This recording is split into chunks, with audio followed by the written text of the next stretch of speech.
He had everything: a home, a family, a father who would do anything for him. But sometimes, everything isn't enough. What happens when you leave behind the people who love you most?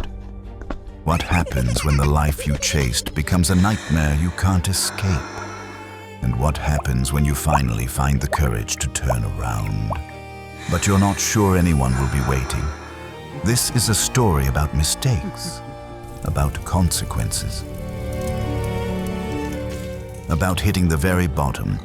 But more than anything, this is a story about a father who did something no one expected, something that will stay with you long after the story ends. One son who walked away. One father who never stopped watching the road, and one moment that will change how you see love forever. Stay with us until the end, because the final scene carries a message that every heart needs to hear, whether you're 7 or 70. If stories that touch the soul are what you're looking for, subscribe to ARC Films and be part of a community that believes in the power of hope. Now, let's begin. The night the younger son turned 7, his father carried him to the rooftop and taught him to count the stars. When you feel lost, look up. The same stars that watched over your grandfather watch over you. They will always lead you home. The boy leaned into his father's chest and tried to count. He made it to 43 before sleep took him. The father held him there until dawn, unwilling to let go of the moment. That was 11 years ago. The estate still stretched across the hills of Judea. Olive groves, vineyards, wheat fields golden under the sun. A good land, a blessed land. But the house felt different now, quieter. The mother had been gone for 16 years, taken by fever when the youngest was still learning to walk. The father had buried his grief in the soil and poured his love into raising 2 boys alone. The elder son grew into the land itself. He worked beside his father from dawn until dusk, steady and silent. He did not climb to the rooftop. He did not count stars. The earth beneath his feet was enough for him. The younger son was different. He had his mother's eyes, always searching, always looking past the horizon.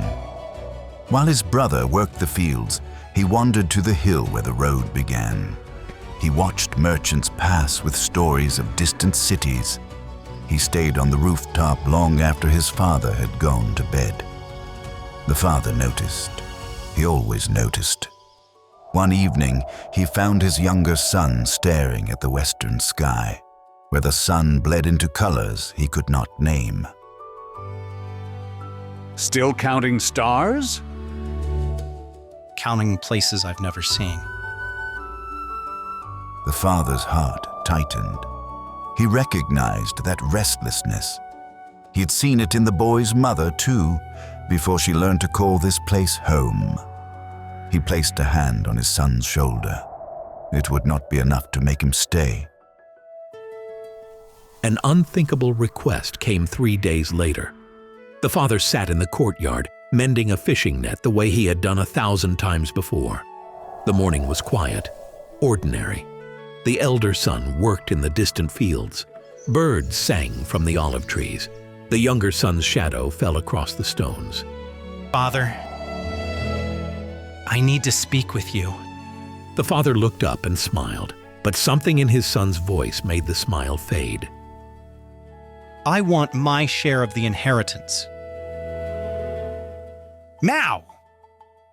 The father's hands stopped moving. The net slipped from his fingers. Inheritance was given when a father died. To ask for it now, while the father still breathed, was to say something no son should ever say. I wish you were gone. I cannot wait for you to die. Give me what is mine so I can leave. The father understood every word. every weight. He did not speak. He could not speak. He simply looked at his son, the boy he had taught to count stars, the boy whose laughter had once filled this silent house. Do you know what you are asking me? The son's jaw tightened. He stared at the ground. Then the son answered, "I know." From the edge of the courtyard, a figure appeared. The elder son had returned from the fields. He stood in the doorway, watching, listening. He said nothing. In their tradition, the older brother should speak. He should step forward, calm things down, defend the father's honor. But he did not move. His face remained stone. His arms stayed folded. The silence stretched like a wound. Finally, the father rose. His legs felt weak. His chest felt hollow. He looked at his younger son one more time, searching for doubt, for hesitation, for any sign this was not real. He found nothing. Then it is yours. He turned and walked into the house. He did not weep, not yet. The father counted the coins himself. He sat alone in his room, dividing silver and gold into piles with trembling hands. Each coin represented something. A harvest survived, a drought endured, a year of labor under the hot sun. He placed them in a leather bag and felt the weight of a lifetime in his palms. When the counting was finished, he called his son. "Sit with me, son, before you go." The son hesitated, then sat. The father held the bag between them, but did not let go. Not yet. Let me pray for you. Father? Let's not. Reese. The son fell silent. The father placed his hand on the boy's head. May the Lord bless you and keep you. May he make his face shine upon you. May he bring you safely home. His voice broke on the last word. He pressed the bag into his son's hands. Their fingers touched for a moment. The son pulled away first. The next morning came gray and cold. Fog hung over the hills, hiding the road that led away from home. The younger son moved quickly. He did not stop at his mother's portrait. He did not look into his father's room. At the gate, the father waited, silent still, like a man watching his own heart walk away. Goodbye, Robert. He turned and walked into the fog. He did not look back, not once. The father stayed at the gate until long after his son had vanished. That evening, the elder son returned from the fields and found 3 plates set at the table. Then he said he made his choice. He removed the 3rd plate himself and sat down to eat in silence. The father could not touch his food. Later that night, alone in his room, he finally allowed himself to break. He fell to his knees and wept, deep, shaking sobs that no one else could hear. The next morning, before the sun rose fully, he walked to the gate. He stood where the road began and looked toward the horizon. He would return to this spot every morning for months, watching, waiting, just in case today was the day his son came home. The city rose from the horizon like a dream made of stone. The younger son had never seen anything like it. Towering walls, crowded streets, music spilling from every doorway. The air smelled of roasted meat, exotic spices, and possibility. He stood at the gates with his bag of coins and smiled. This is it. This is the life I was made for. He rented a house in a wealthy district. He bought robes of purple and crimson. He threw open his doors and strangers poured in. Drawn by the smell of free wine and the rumor of a young man with money to burn. One man came more than the others. His name was Marcus, a merchant's son with quick eyes and an easy laugh. He was always first to arrive and last to leave. You know how to live. Most men your age waste away on their father's farms. But you understand that life is meant to be enjoyed. The son liked hearing this. It made the knot in his chest loosen. One evening, a servant handed him a letter. He recognized his father's handwriting, slow, careful, familiar. He threw it into the fire without opening it. The parties grew louder. One night, the crowd lifted cups and chanted his name. He stood at the center of it all, surrounded by laughter, drowning in praise. But when no one was looking, he stepped onto the balcony and stared at the sky. The stars looked the same here, but they felt farther away. He shook off the feeling and returned to the noise. Walking home from a banquet days later, he passed a beggar slumped against a wall, filthy, hollow-eyed, hand outstretched. Please, sir. Anything. The son laughed and tossed a coin at the man's feet. Get up and work, like everyone else. He walked on without looking back, unaware he was staring at his own future. His coin purse grew lighter each week. He did not notice. The coins ran out faster than he expected.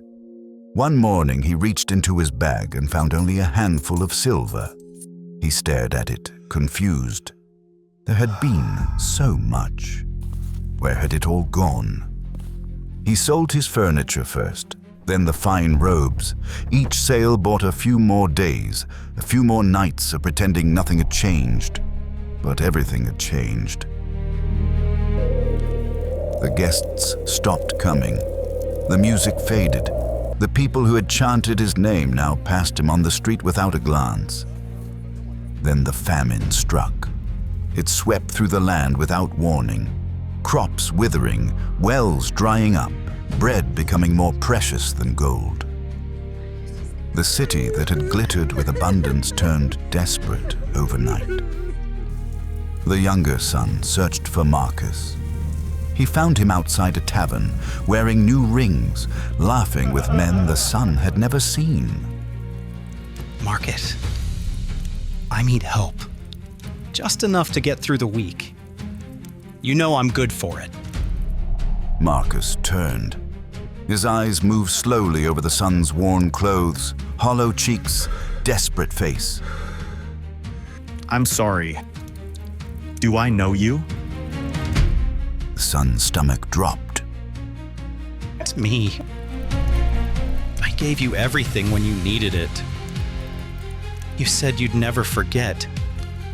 Marcus shrugged and turned back to his friends. You must have me confused with someone else. The door closed. Laughter echoed from inside. The son stood alone in the street, shaking. He knocked on other doors that night. People who had eaten his food, drunk his wine, called him brother. Every door closed. Every face turned away. That night he slept outside for the first time. The stones were cold against his back. His stomach ached with emptiness. The city he had loved no longer knew his name. Hunger drove him out of the city. He walked from farm to farm begging for work. Most turned him away. Too many desperate men, not enough jobs. Finally, a farmer looked him over with cold eyes. Can you feed pigs? The son froze. Pigs, unclean animals, everything his father had taught him, everything his people believed, told him this was the lowest work a man could do. A Jewish man did not touch pigs. To feed them was to become an outcast. But his stomach twisted with emptiness. His hands trembled. Yes, I can feed pigs. The farmer pointed toward a muddy pen at the edge of his land, far from the house. Sleep with them. Feed them. I'll sing scraps when I remember. He did not remember often. Days blurred into weeks. The son lived in the filth, sleeping in mud, waking to the stench of waste and rot. Flies covered everything. The pigs shoved past him as though he did not exist. His ribs pressed against his skin, his robes once purple and crimson, were now brown with mud and things he could not name. One evening, he poured carob pods into the trough and watched the pigs devour them. His stomach screamed, his mouth watered. Slowly, he knelt beside the trough and reached toward the slop. His hand trembled over the food. Am I really going to eat what pigs refuse to finish? He caught his reflection in a puddle of filthy water. Hollow eyes, sunken cheeks. A stranger stared back at him. What have I become? He pulled his hand back and sat in the mud, knees drawn to his chest. The pigs grunted around him, unaware of his existence. He had never felt so alone. That night, he looked up. The stars were the same ones his father had taught him to count on the rooftop all those years ago. He could almost hear the old man's voice. When you feel lost, look up. They will always lead you home. Home. The word pierced through the numbness like a blade. He buried his face in his filthy hands and wept, not for what he had lost, but for what he had thrown away. He did not sleep that night. He sat in the mud, staring at the stars, while the pigs snored around him. The memory of his father's voice would not leave. They will always lead you home. At dawn, he heard something that broke him. A farmer in the distance was calling for his child. The voice carried across the fields. Warm, worried, full of love. Son, where are you? Come home. The younger son's chest seized. He could not breathe. He could not move. The voice sounded so much like his father's that for one mad moment, he thought it was real. It wasn't, but the longing it awoke was.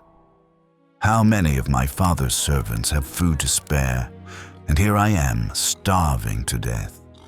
The thought cut through everything. The shame, the fear, the pride that had kept him paralyzed. It was not just logic. It was desperation. It was the last thread of hope he had left. He could die here, alone, forgotten.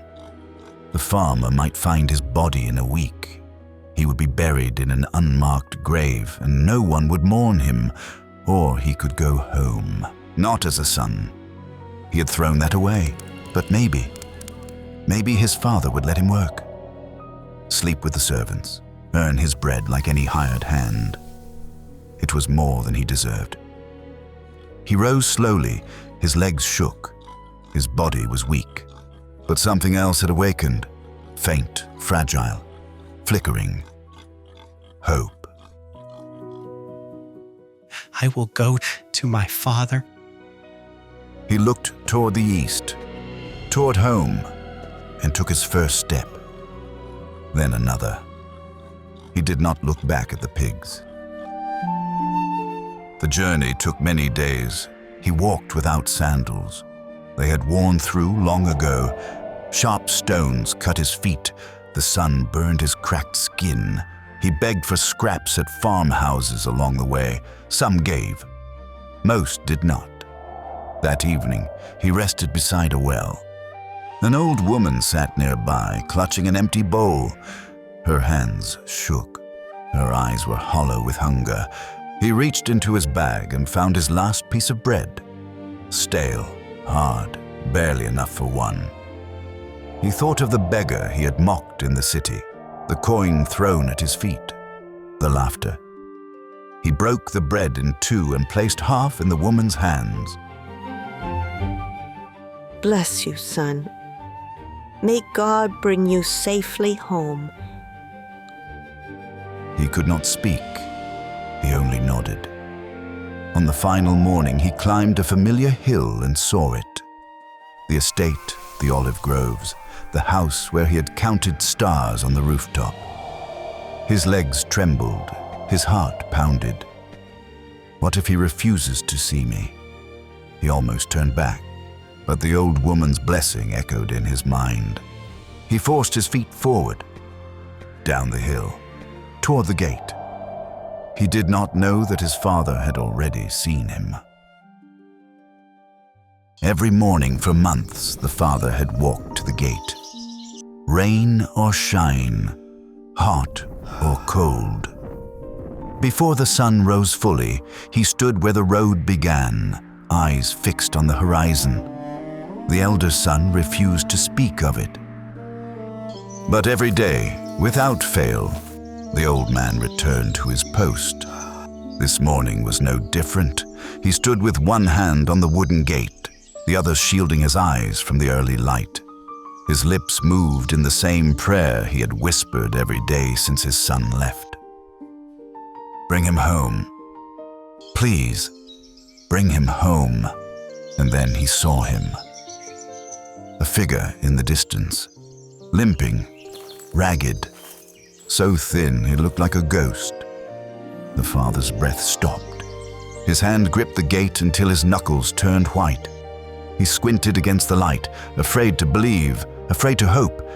But he knew that walk, even broken, even barely standing. He knew his son. Something burst inside his chest. Not anger, not judgment, just love, fierce and wild. And the father did what no dignified man would ever do. He ran.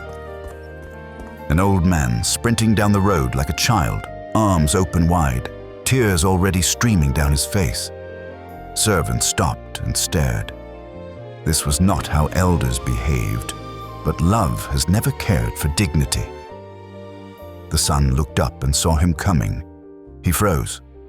Fear flooded his face. He's running to strike me, to curse me, to turn me away. He braced himself for the blow.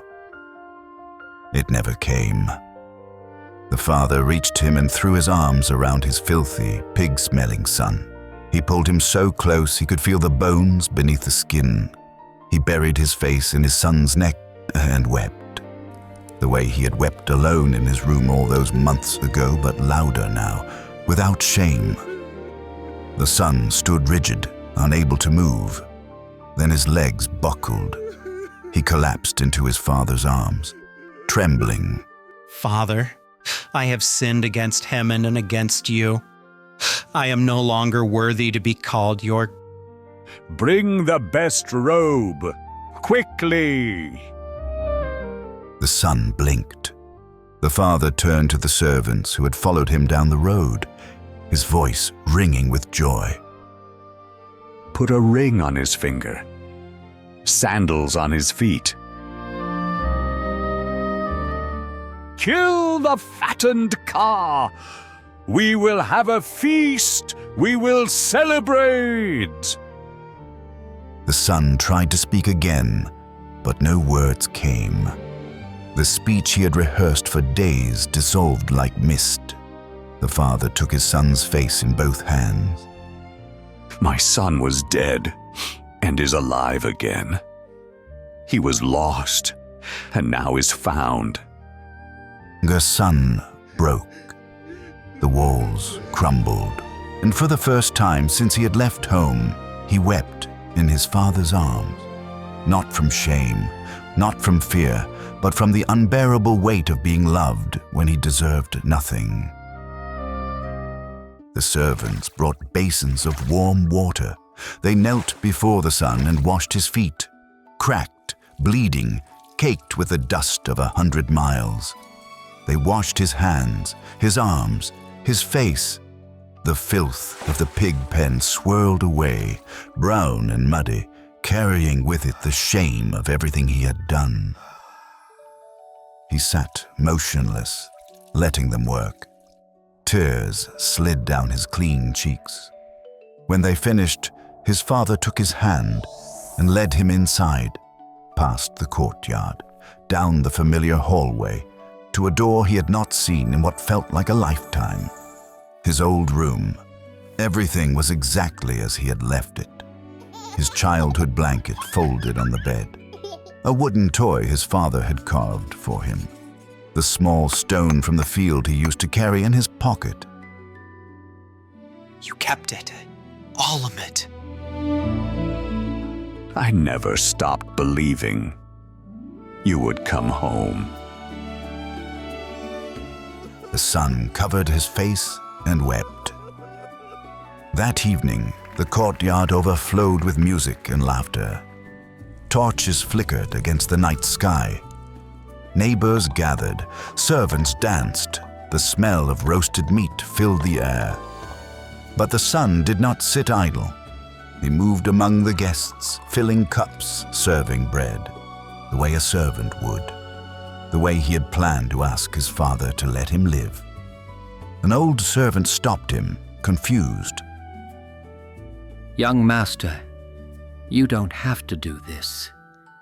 You're the guest of honor. I know, but I want to.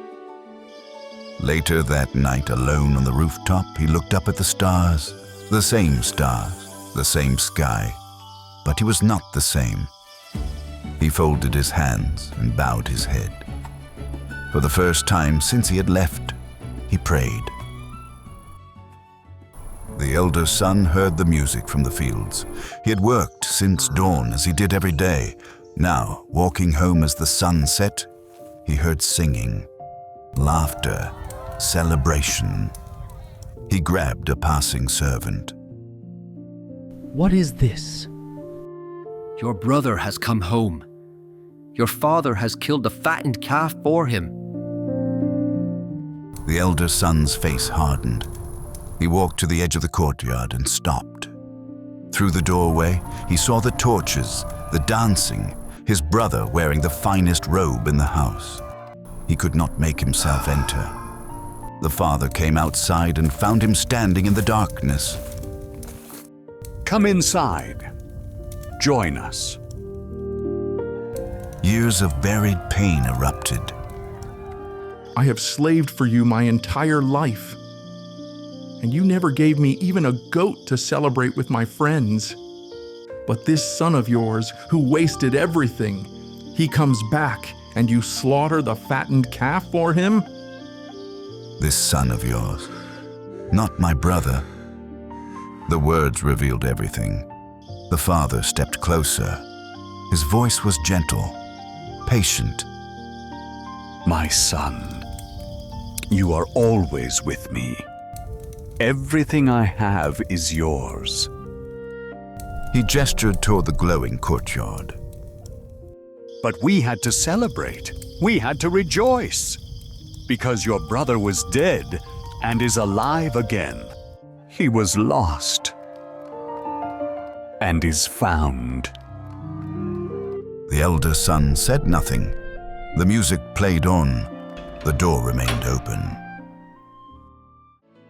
The story ends with a question unanswered.